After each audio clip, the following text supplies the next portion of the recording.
Hidden in a fold of Kent countryside, just 30 miles from London, is the home of Britain's wartime leader, Winston Churchill.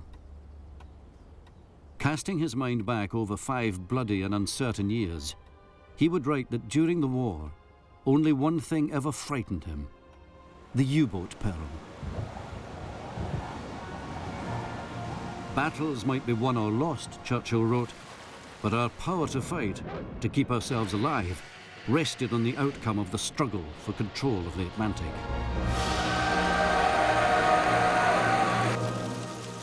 It was one of the longest campaigns in naval history, bitterly fought over 3 million square miles of hostile ocean. When it began, the U-boat didn't seem to be a peril at all, and yet within 18 months, it was able to take Britain to the brink of defeat. In 1942, this battle for survival was at its height. Those lost fighting it have no grave. There are only names. This series remembers their war.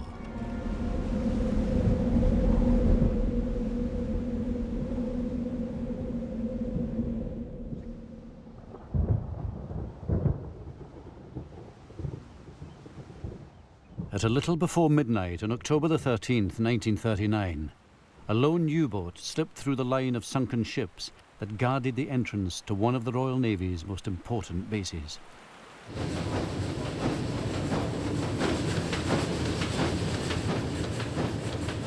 U-47 was about to attempt what the British believed impossible: an attack on the fleet in the safety of its anchorage at Scapa Flow. Its commander, Gunther Prien, kept a log of his mission. There are warships anchored inshore. We close to a distance of some 3,000 meters. We will attack the big one. She was the 30,000-ton Royal Oak, the flagship of the 2nd Battle Squadron. That night, the Oak was at anchor at the eastern end of the flow. Most of her crew, 1,200 men and boys, were asleep below. Suddenly, without any warning at all, there was an enormous explosion right up forward somewhere. It shook the ship from end to end. And I hopped out of my hammock, and I told them all to get out and get dressed, and they just sort of leaned over their hammock and said, don't worry about it. We were talking, saying, you know, what the dickens was that? Somebody thought it sounded like an anti-aircraft gun, but nobody really knew. One of Prien's torpedoes had hit the Oak, close to the anchor chain. Her captain thought it was a small internal explosion, and that there was no need to rouse the crew. 2 out of every 3 men on that ship only had 12 minutes to live, and they didn't know it. Eins los, läuft!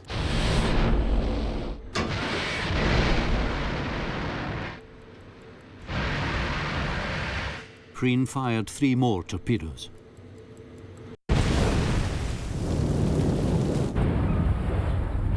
The ship seemed to jump out of the water, you know. It was an enormous explosion. The last one set off the Cordite magazine, and this blast, hot orange blast, came up through the deck, and I wondered how long it took, you know, to die. And excuse me a moment. Brings back a lot of memories.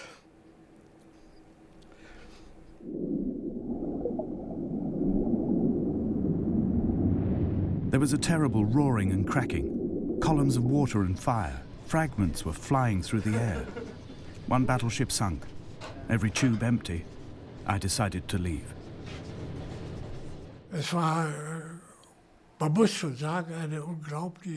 You have to admit, it was an incredible achievement for Prien and his boat, with all the great difficulties of navigation he faced.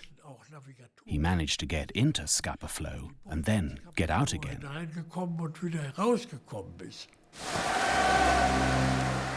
On the Oak, most of the crew were trapped between the decks as the ship began to capsize.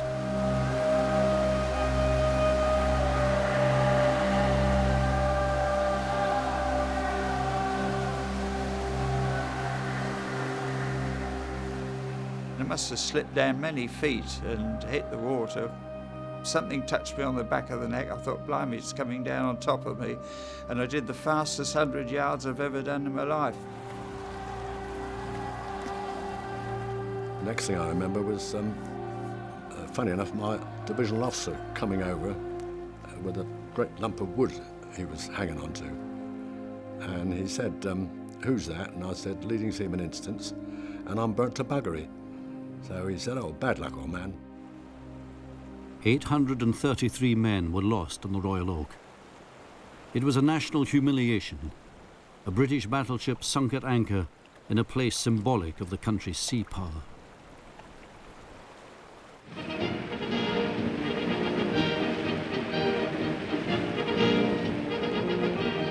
By the time U-47 returned to its base at Wilhelmshaven, the name Prien was known throughout Germany. He had become the Bull of Scapa.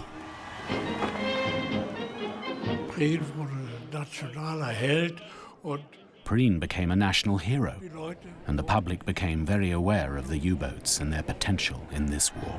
Die tapfere Besatzung trifft auf Einladung des Führers in Berlin ein.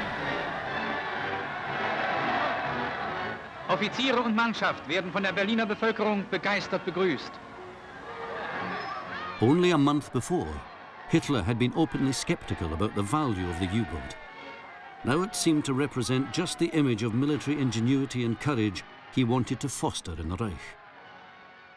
He told Prien he was responsible for a unique triumph. If 44 men and a lone U-boat could sink a battleship, what could a fleet of submarines do?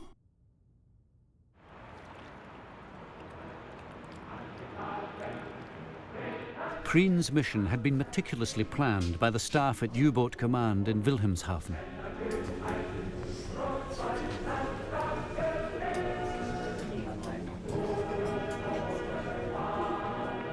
The leader of the U-boat arm, Karl Dönitz, had forged his men into a fighting elite. Their training was dominated by the prospect of war with Germany's natural enemy at sea, Great Britain. The task was to find out how to cut the supplies across the Atlantic within a reasonable time so that maybe Britain would get in serious trouble. When war came, although he commanded just 57 U-boats, Dönitz planned to launch a ruthless sea blockade, which he believed in time would starve Britain into submission.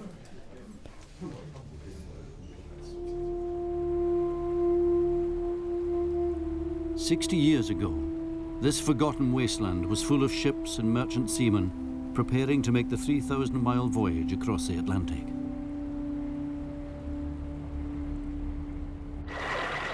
Before the war, some 60 million tons of food and raw materials passed through ports like Liverpool.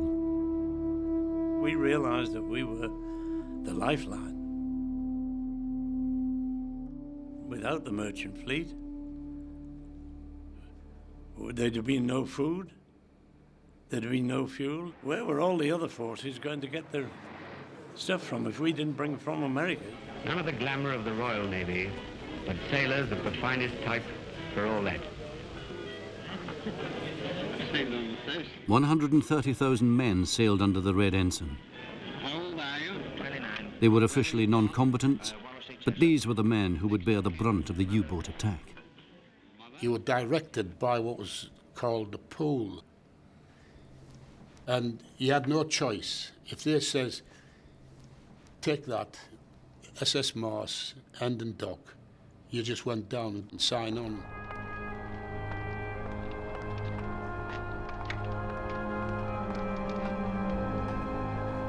I joined the Beaches. She was a stamp steamer. She had the smell of sugar and oil on it, you know, when it's dirty out stamps, they call them.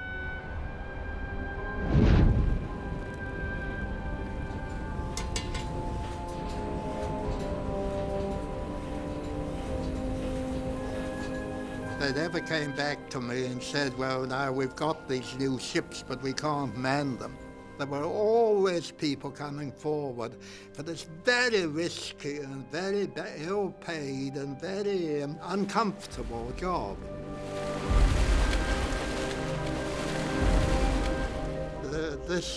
This nation owes those people a great deal. But it was our job. We knew we were going out, you might come back. But he never dwelt on it. From the first, it was the U-boat rather than Germany's small fleet of warships that threatened this lifeline. Faith in Britain's ability to protect it rested in the most powerful surface fleet in the world, the Royal Navy. The Admiralty in London was quick to introduce a system of protected convoys. Merchant ships would be escorted for part of their journey by warships. The busiest convoy routes were those across the North Atlantic to Canada and America. It was along these that most of the country's vital imports would pass. Ships were given their station in a box. You had several in a row there and several behind them in a rectangle, and you steamed out in succession, which you already agreed, from Liverpool, slowly at first, and then gradually getting underway. Well, you could be looking 6 miles across the front of the convoy, and you could be looking 6 miles down the length of the convoy. So you're covering a fair area with a 60-ship convoy. We, in the escort, went round at speed, looking at all the ships, checking them by name, checking they'd got their right positions in the convoy, and so on. Usual thing, 8 knots, quarter of a mile apart. Now let's count them. 3, 4, 5. They come charging round and at high speed and pull up alongside, like, you know, you're too far behind, like, you know, are you all right? Do you require assistance or anything like that? And they said, no, it's just the best, this is our best speed. Try to keep up, old man! Some are slower than others. The top speed of that Princess I was in, all she could do was 6 knots. You could walk faster.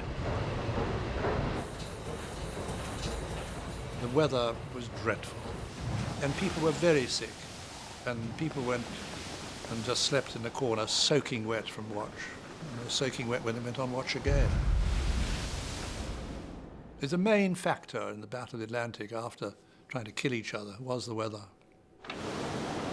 You'd be on lookout in the masts. You're looking out for periscopes, which was a hell of a thing. You know, you're looking and you might see a few porpoise come zooming at you. It scared the wits out of you, because it's just like a torpedo coming through the water. In the first months of the war, the U-boat fleet sailed out to the convoy routes from the North German ports. It meant a long and dangerous haul across the North Sea and round the British coast. But the crews were full of confidence. They were the U-boat Waffe, the spearhead of the assault on the old enemy.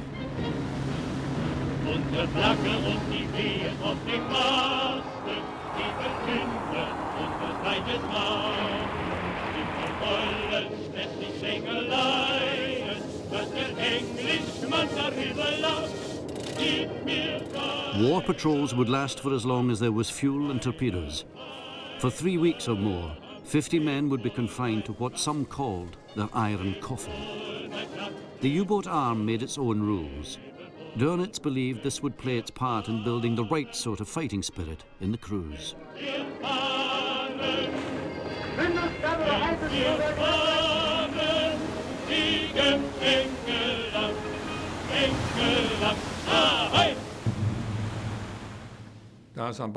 There is no uniform on board and no indication of rank, just overalls.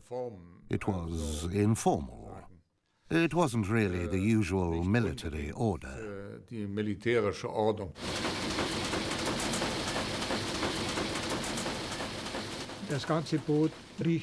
The whole boat smells of diesel. Diesel is ingrained everywhere. Because there are full tanks, there was always something dripping somewhere.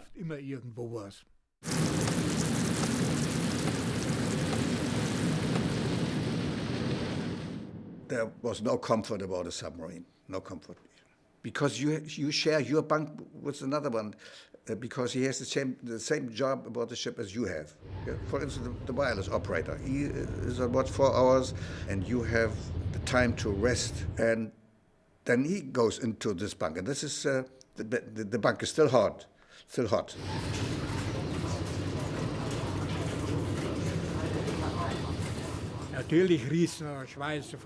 Of course, it would smell of sweat because no one washed properly. It was quite a stench sometimes.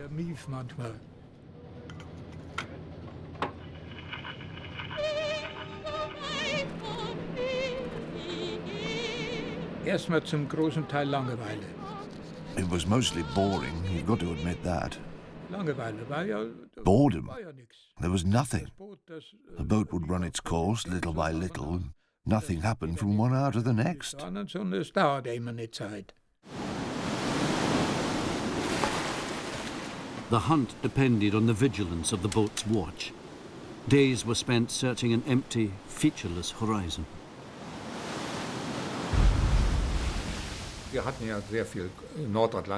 We rode some pretty massive North Atlantic storms, which were really very impressive. Nobody could see, move, aim at, or do anything. And then there were those occasions when you suddenly saw a single ship which you would normally have attacked, but with which you just steer a parallel course. You couldn't harm each other. Everybody thought of their own survival during those heavy seas. Nothing else mattered. For the convoy, survival depended on its ability to lose itself in the Atlantic. Just a moment of carelessness could reveal its position to the hunter. You got ships that were indisciplined, especially in the early stages of the war. They were told not to throw over certain kinds of rubbish from the ship's side because a trailing submarine would pick that up. And the other thing was a real problem, coal-fired ships stoking up. You could see them from 50 miles away.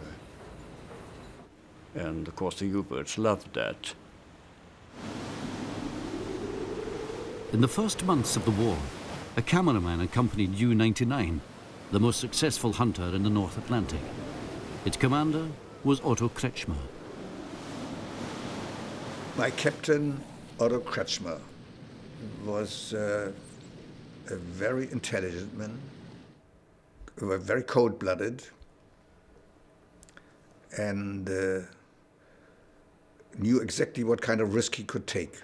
At first, there were easy kills. Lone ships travelling beyond the Navy's protection. But as more ships sailed under the Admiralty's umbrella, commanders like Kretschmer were forced to run the much greater risk of attacking the convoys. This was done at first, as it was done during the First World War. By day, we'd expect to enter a convoy underwater, approach it, and fire at it from underwater. Unter Wasser, unter den Geleitsäulen und dann zu schießen.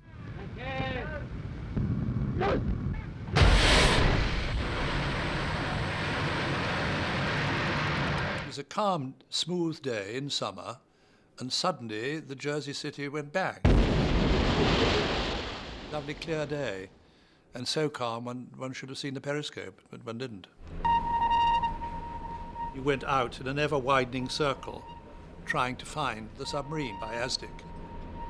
ASDIC, or sonar, was the new weapon in the Admiralty's armory, its underwater searchlight.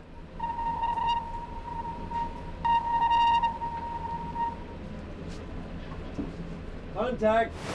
A pulse of sound was sent out from the ship. If the sound wave struck the U-boat, they were reflected back. This echo gave the range and bearing of the target. If convoy was the first pillar of the Navy's defence, ASDIC was the second. At once there was contact on the ASDIC of this destroyer. And he was running right overhead. We could hear the swish of the propellers, and then he turned and came back and he threw his depth charges.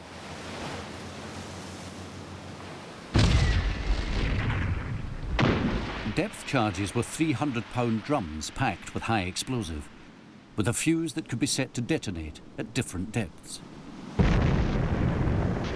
Within 50 feet of the U-boat's hull, the shock wave would cause damage. Within 20, it would kill. Once ASDIC contact was made, the hunter became the hunted. The escort destroyers started pursuing us in a very clear and determined manner. And because we were so very slow underwater, they had no difficulty in tracking our course. All instruments were destroyed, you see. The glass is broken, there is no light anymore, only small flashlights. We went down to this unbelievable depth.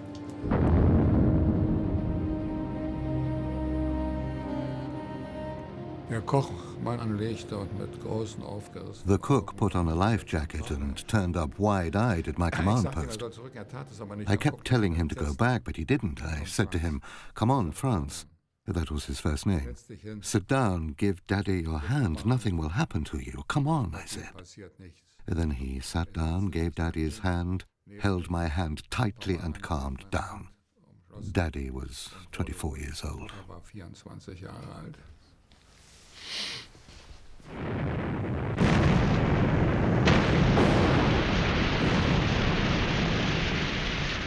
The boat went deeper and deeper. Of course, everyone had the feeling this is it. 1 second more and says one big crack and you are pressed together like an empty tin can.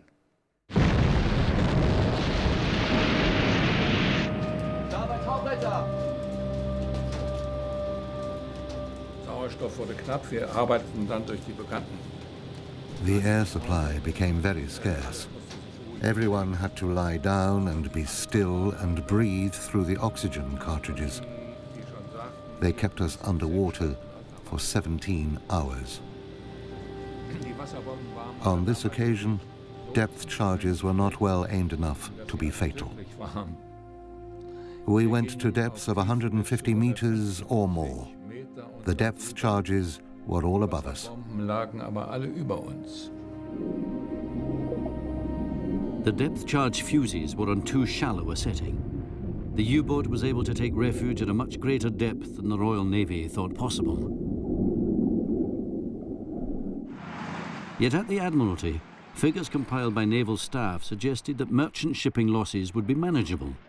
In the first 9 months of the war, 215 ships were sunk, but only 22 within the umbrella of a convoy. The First Lord of the Admiralty, Winston Churchill, was more than satisfied with the Navy's record. We feel ourselves more confident day by day of our ability to keep open and active the saltwater highways by which we live and along which we shall draw the means of victory. Our faithful ASDIC detector smells them out in the depths of the sea, and I do not doubt that we shall break their strength and break their purpose.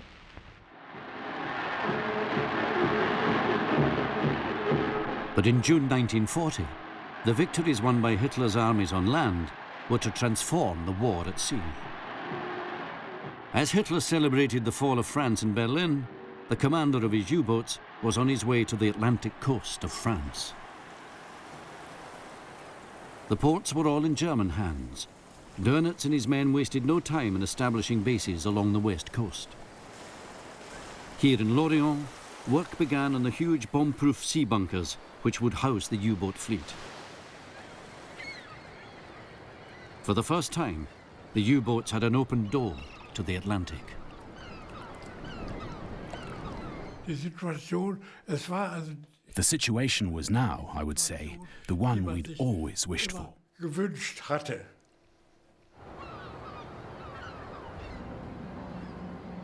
From his new headquarters in Lorient, Dönitz would direct an all-out assault on Britain's lifeline. The new French bases on the Atlantic coast would shave almost a fortnight off a U-boat's journey. time that could now be spent hunting for convoys.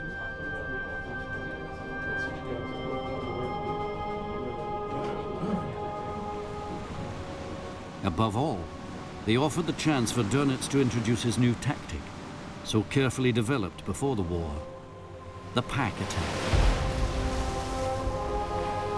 This was the beginning of a new phase in the Battle of the Atlantic. I was anxious that not a day should pass without the sinking of a ship somewhere. Dönitz began to arrange his U-boats into search lines across the convoy routes. When one of the boats sighted a convoy, it was to report its position to U-boat command. It was now the contact boat, with orders to shadow the target.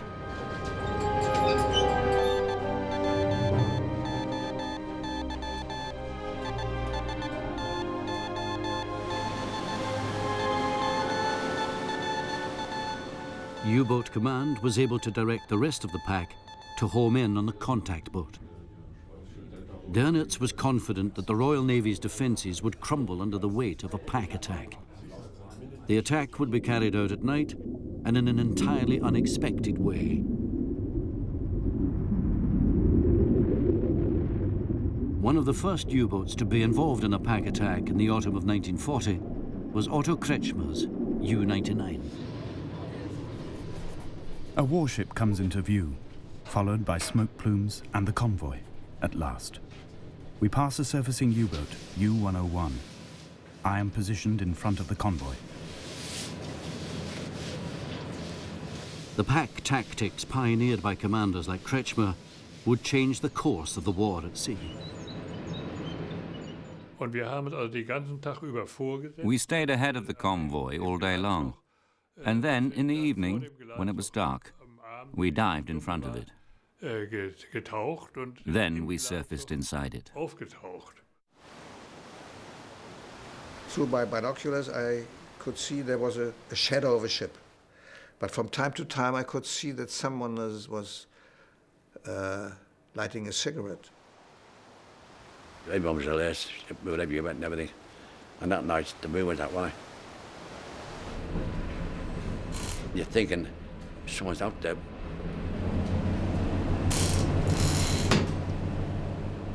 I went out on the wing of the bridge, and there was the U-boat,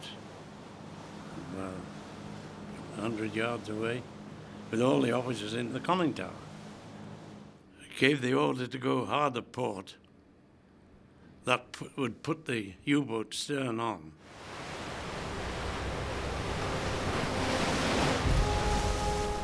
It's like big game hunting. You have to attack from a forward position.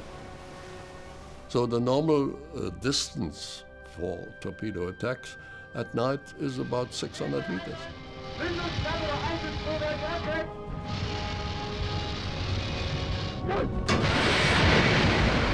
Before I could answer the helm, we were it.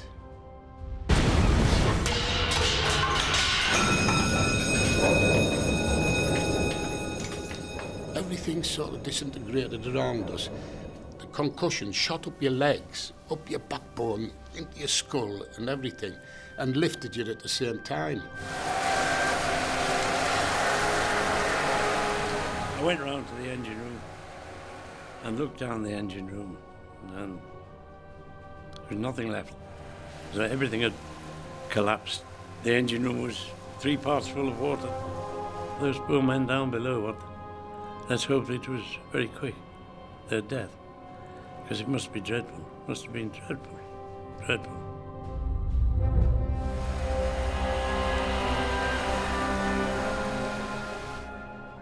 I saw the water coming into the wheelhouse, you know, that eye, you know, waist eye to me, and now eventually in it and then under it. And now reaching out to rails and pulling myself and trying to get myself clear. I was panicking, and then suddenly I was making my way to the surface. And I was coughing and spluttering, and I looked around and could hear shouts and I'd turn and try to locate them, but I wasn't sure what direction they were coming from, but apparently they were only shouting lads that were drowning.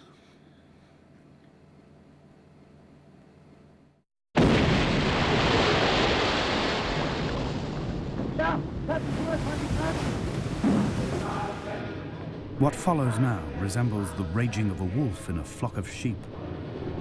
I fire a torpedo at a large freighter. It explodes, and there is a high column of flame which rips open the ship from the bow to the bridge.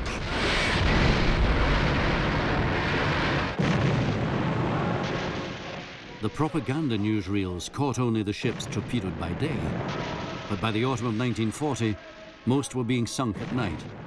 The wolf packs were using the cover of darkness to attack on the surface.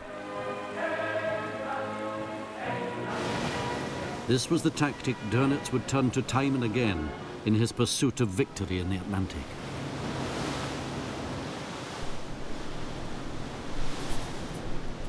We can hear torpedoes fired by the other boats. The convoy breaks up completely. The ships run alone and in small groups. The largest group includes a tanker. This we shall now attack. We was carrying aviation spirit, which is worst of lot. I must have said my prayers more times than the local vicar because I was really frightened. I was on the after poop deck of the ship when we heard that there was a torpedo coming, and you could see it when they yelled. You could see the wake.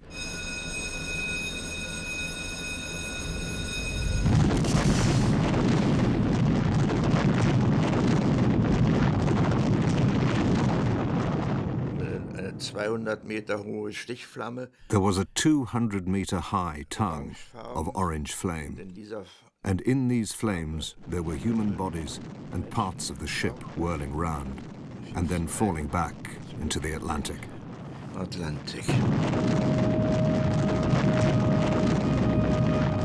I didn't hesitate. I seen the big flames and I jumped straight over the stern. And when I surfaced, well, the ship had disappeared in the flames. You could hear your buddies in the water hollering, "Save me, save me." But, you were going by them. The ship was still in a forward motion.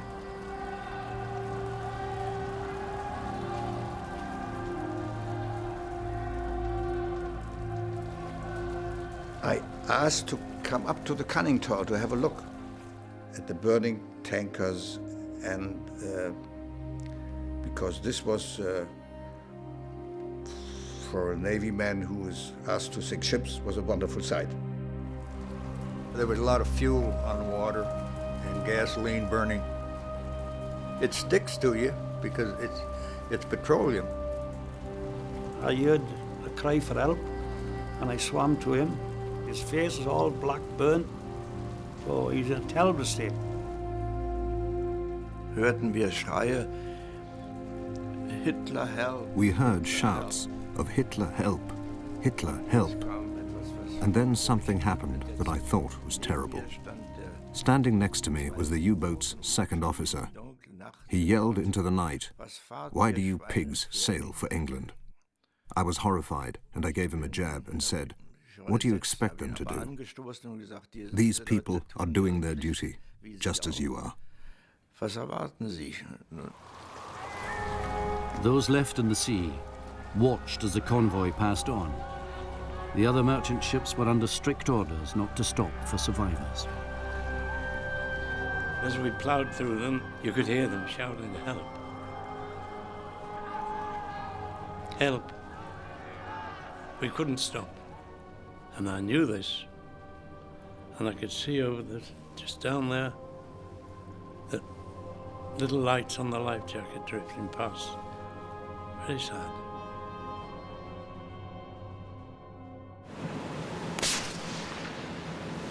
The first pack attacks in the autumn of 1940 caught the Navy's escorts completely off guard. We realized they were on the surface. We tried to light up the area so that we could see a submarine, but we wouldn't know what area to light up. I remember feeling so helpless when you see these ships being sunk. We would scurry around and try to find out the submarine, but the ASDIC was useless. The underwater detector in which the Admiralty placed so much faith was unable to find the U-boat on the surface, and the U-boat was almost invisible in the Atlantic night. On the surface, the U-boat could ring 17 knots from its diesel engines, and that made it faster than some of the Navy's escorts. The Royal Navy was prepared to fight a war against a submarine, but the U-boat was really nothing of the sort. All the boats we had during the war were actually surface crafts who had just the possibility to dive.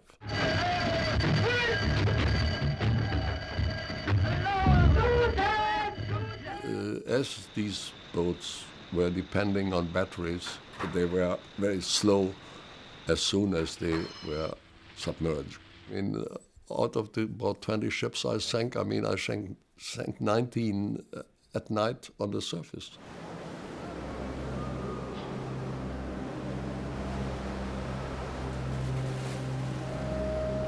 The Navy rescued those it could, but survivors in the water made the job of protecting the convoy even tougher.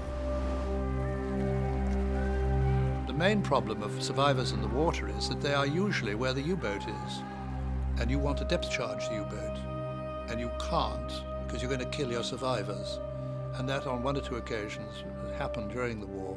Very unpleasant.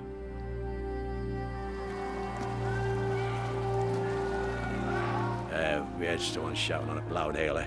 He said, I can't stop. I've got scrambling nets over the side. I can't stop. U-boat in the area. You'll have to jump and scramble aboard. We did. They carried us down to different parts of the ship, and I remember going to this particular mess, I don't know, and laid on a bunk, and they brought hot coffee round. Oh God, it was so beautiful. In just 2 nights in October 1940, a pack of 5 boats sank 20 ships. Even well-protected convoys appeared powerless to prevent the wolf pack sinking at will.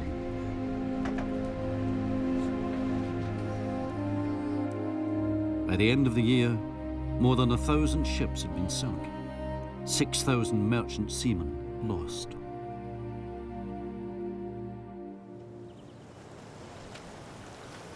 On the Atlantic coast of Ireland, the human cost was all too obvious. The first body that came in was over on them rocks over there. The boat must have been sunk off away out in the Atlantic someplace. The body was washed in here. There was a disc on him, and his number was on it. Couldn't tell you the number, but I know the name. He was a Sergeant Derby over the Marines. Then there was other bodies. One body came in and it was badly decomposed. We had a bit of a cliff to climb, and he had to be tied onto a stretcher. And as soon as we put the legs over in the body, the stomach collapsed, busted, and it was a terrible smell. Well, you nearly throw up. And we took him to this hotel where the bodies usually was taken. It was very sorrowful. I mean, we were, a lot of us there we were sad, but we couldn't do. We had a job to do, and we done it, and that was it. This was what the U-boat men called their happy time.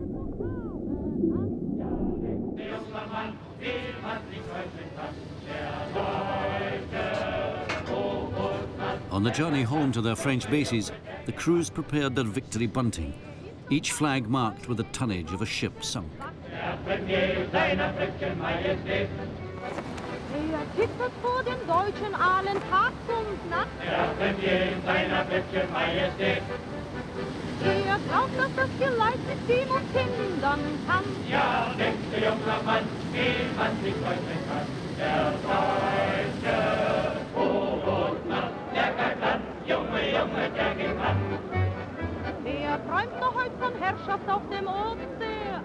No more than 6 boats were operating against Britain's lifeline at any one time. Just 300 men.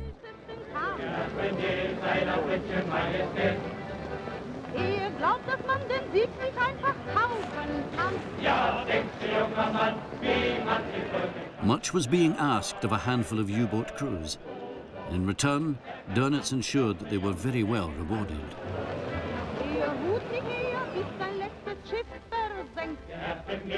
This was not just a happy time at sea.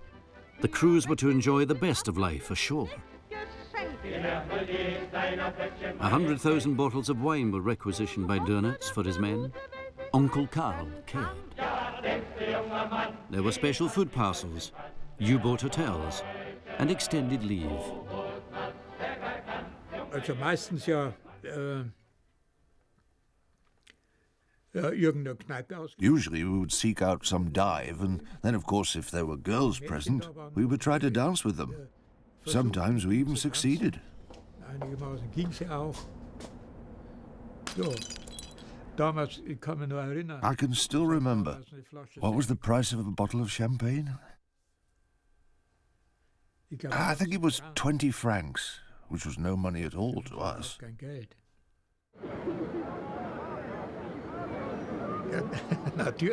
Of course, we did have a good life, yes. And we would make the most of it too. Das haben wir auch ausgenutzt.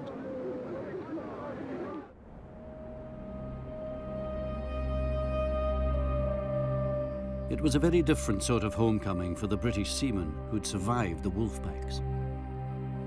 We got a roll call, any survivors off one ship, this ship, that ship, and it come down to Creek Kirk. And I don't know what, when I went up to later on, I said, did anyone come forward? He said, no, apparently they've all gone the ship. So I knew, that was sure my friends and neighbours, they were dead, I knew that.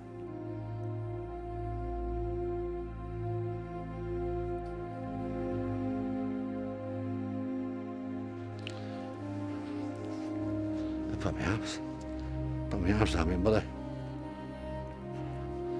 And I couldn't tell her about Eddie and Billy till the next day. And I said to her, whatever you do, man, don't tell her people, leave us till you get a telegram. So my mother knew, she knew that they weren't coming back. They didn't know where they were, their mothers.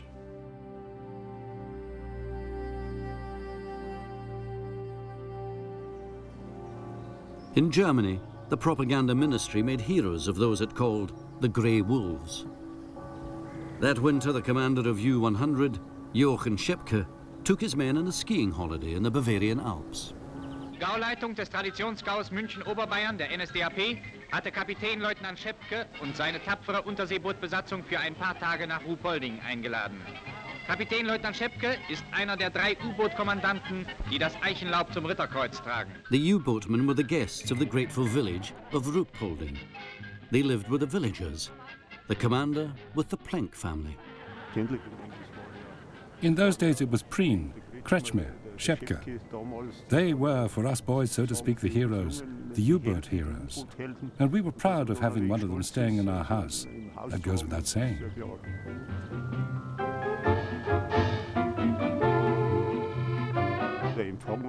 The reception was naturally magnificent.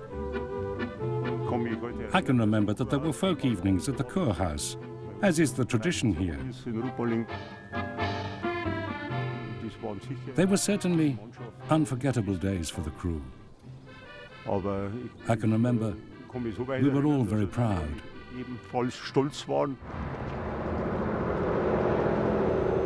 As 1940 drew to a close, the British public felt under siege. I get along without sugar. I never drink any tea. Eggs and bacon, beef and ham. Before the war, the country imported 22 million tons of food. By November, that figure was running at less than 12 million. For one thing I always crave, and that's why you hear me sing. Oh, when can I have a banana again? Oh, tell me, mother. The ration book became the key to survival for nearly every household in the country. We've got 2 ounces of tea each, and my mother loved tea, and you only got 1 egg a week, and you've got very little cheese, very little meat. You'd have to look for the meat. It was hard to manage, you know. Sometimes the word would go around, oh, there's something in Postlethwaite's, and that was a fruit shop. All the women would be scurrying up, and and we'd stand in the queue, and you wouldn't actually know what you were standing in the queue for. And we'd say, what is it, what is it? And the man would come out all stern, you know, it's 1 orange, and don't anyone ask for 2. And he'd be so thrilled to get an orange.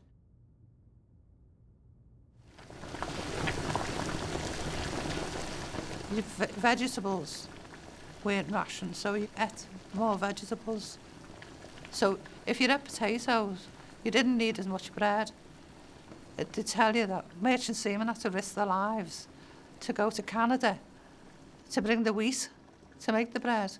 So if you had potatoes, you were helping your country. All well known to the enemy. And we must expect that Herr Hitler will do his utmost to prey upon our shipping. His clutching fingers reach out on both sides of us into the ocean. I have never underrated this danger. In Winston Churchill's private office, a small team of economists was responsible for keeping him informed on matters of shipping and imports. Churchill would pore over their weekly bulletin. He later wrote of the measureless peril expressed in its charts, of figures showing potential strangulation. An index I compiled of stocks of imported food and raw materials measured in tons was falling rapidly towards a really dangerous level. And I think a lot of people didn't realise how worrying it was. It's hardly an exaggeration to say we could have lost the war on the home front at that time. In January 1941, Hitler spoke to the Reich of his confidence in his grey wolves.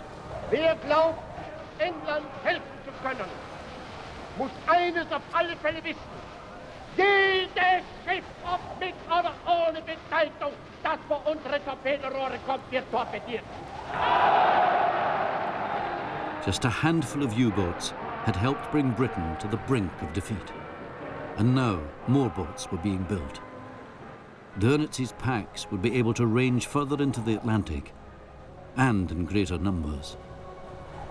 The tonnage war, the race to sink more ships than Britain could buy or build, had begun.